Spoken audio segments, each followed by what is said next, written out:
What we're going to talk about now is intentional content.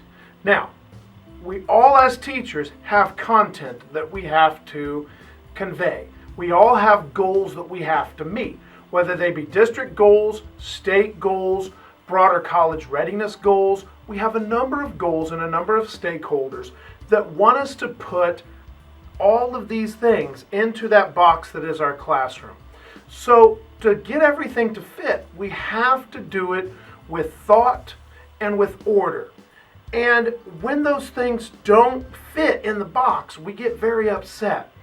Let's see what the flipped classroom can do to help us put all the things in the classroom that need to fit into the classroom and do so in a way that makes sense for students, makes sense for teachers, and makes sense in terms of learning. So, intentional content. Intentional content is all of the items and all of the things that are spread out before you as the teacher that we're going to choose, that we say, this is good for students. This over here, this also is good for students. And we start taking pieces and we start piling them up. And before long, our stack gets fairly large. Now, traditionally, we go down to the giant 3-hole punch, and we take the stack and go, and we put 3-hole punch in it. We say, put it in your binders, and we start on page 1, and we move through it in class the remainder of the year. There's another way. Remember our independent space and our group space. We may still have the entire space of the classroom and all these things that we've put together for students, but they don't necessarily have to happen now all in that group space. What we need to do, take it out of the 3-ring binder once we've gathered all the things we think we'd like, and let's now divide them up. Which of these can go to the individual, and which of these things can go into the group? Now, what we'll find is when we start thinking outside the rules of the box, the intentional content we come up with may start to get very different. At some point, we may say, I think after this many activities, I need to know where the students are.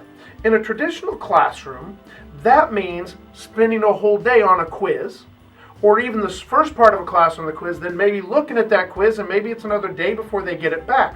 Alternatively, we now have online tools where you can get quiz information. You can get formative information from students without ever them coming to class. In fact, blended learning is based on part of this when you start talking about blended as an official hybrid of learning. So what you may find is this quiz that I had intended to give during this day and it took up this X number of class time can now go home with the student and be done previously, and I get the results based on a digital grade. And that grade may or may not make it to the grade book. It may simply be a check mark or a waypoint on their learning path. In fact, 9 times out of 10, that's the most effective way to take quiz information, is to use it as a waypoint on the way to learning in a formative sense rather than a summative sense. So we need to take all this content and we need to now put it into the boxes. And you say, well, before long I have stuff scattered all over. That's why the content needs to be intentional. What are you giving to the student to have, learn, or do? First question, where is it best accomplished? In the group space or in the individual space? The second question is, what do we want to accomplish with it? Do we want it to be formative? Do we want it to be summative? The next thing we ask is, do we do it in a traditional in-class method, or is there another way that we can make whatever this activity is happen? And what we find is we have lots more choices in a flipped environment. Here's what I use. I use what are called digital instruction blocks. Now, digital instruction blocks are things that I can put into a digital framework. I tend to use a simple drawing, and that drawing has little icons on it, and each icon is an activity or set of activities for the students. Some of those individual learning activities happen at home. Some of them happen in the group space. But that's how I guide the framework of my learning, is I use digital instruction blocks. Now, let me give you an example of a digital instruction block. If I were giving most digital instruction blocks to my students, they have some sort of opener. That opener is usually a short introductory instructional video, much like we're doing here. And the student will watch that outside of class.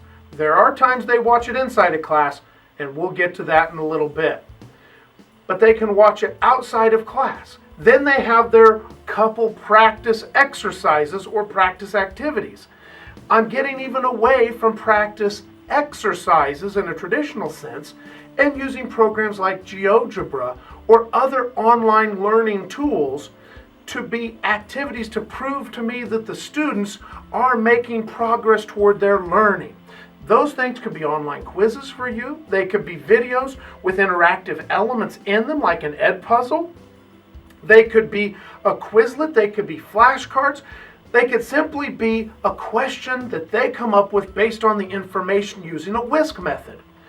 So, when we have the instruction, then we have some sort of waypoint for learning. Now we can move on and maybe we put another activity in. In the English classroom, it's easy for the intentional content to have questions with the reading right there. And you can put your interactive elements on one side of the page and you can put the text on the other side of the page as a guided reading. Maybe it's an interactive notebook that you use so that part of the elements are digital, part of the elements are written. But in all things, there's a digital place where the student can go to 24 hours a day, 7 days a week, that they can get the content that you intend them to learn. Now, that's in the home sense. In the classroom sense, the digital instruction blocks work the same way.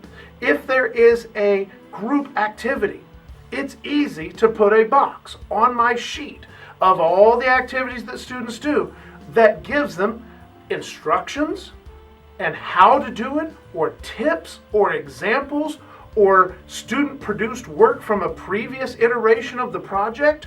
All of those things can be put into one digital instruction block. It's not necessarily me making a video telling them information and definitions about the Pythagorean theorem, but it is something that they can access digitally, individually, or as a group to complete their group assignment. So that's another way that you can use digital instruction blocks within the classroom to make the content that you're going to give students intentional.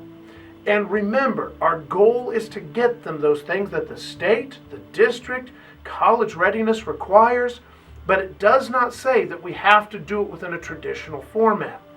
The nice thing about the flipped format is that we can take those digital pieces of information and we can put them elsewhere. We can put them in different times in different places. They can be accessed from the volleyball bus. They can be accessed with parents at home so that parents also know how to work and help their child. These are all things that are classroom content, but then can be worked on outside of our classroom because now they have access, not just to a book, but to us, either visually, verbally, in text, or through email or other digital media. So the content that we put in our classroom has to be intentional, and for the teacher, it ends up being a little bit more than we're used to, because not only do we have to find the activity and put it into our large binder, we now have to figure out where best does it fit, in the individual space or in the group space. How can it best be delivered that students have access to it? And what is the most productive way to do whatever the activity is? And what you'll find is when you break outside the four walls of the classroom, a whole world of intentional content wakes up for you. So, we'll go on to the next step. That's the professional education. So, see you in a minute.